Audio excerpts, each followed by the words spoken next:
انا وصلت لمرحله ما اعرفش هل في ناس كتير وصلت لها لا، بس انا حاسس يعني بشوف ده على السوشيال ميديا ان انا مش عايز اتفرج خلاص.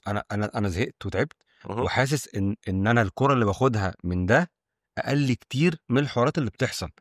انا بيتهيألي قلت ده في حلقه قبل كده.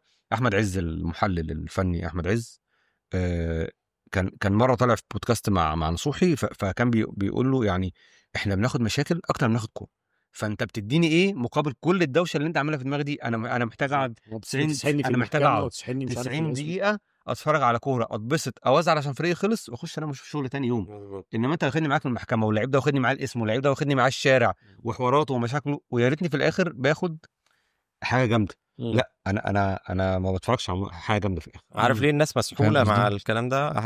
على كلام يعني حبيبي صديقي العزيز أحمد عز. امم ناس مسحولة عشان هي دافع الاعتياد. عايز اوكي. تتفرج على الكورة المصرية دلوقتي بدافع الاعتياد. أنا اتفرجت على الكورة المصرية وأنا صغير، فأنا هكمل حتى لو إيه، بحاول أشيل الحب ده من قلبي عشان أنسى، بس مش قادر. بالظبط. بس في جيل ما اعتادش خلاص. بالظبط في جيل بالظبط سواء تحت 20 سنة ده بالظبط أو ما يعرفش 15 و10 بالظبط. وكده.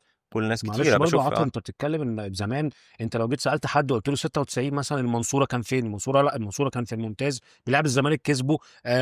كان ايمن محب، كان بجاتو، كان مش عارف تامر عبد الحميد. خرج جيل، انت بتتكلم في جيل كامل. المنصوره ده كسب، وصل نص نهائي افريقيا وكسب بالنجم الساحلي ما 3-0، ده خيال علمي، قصدي 4-2 وخسر الجيل هناك ده خيال 3-0. علمي، فاهم؟ فانت ما حدش يفهم الكلام ده. محدش ما جمع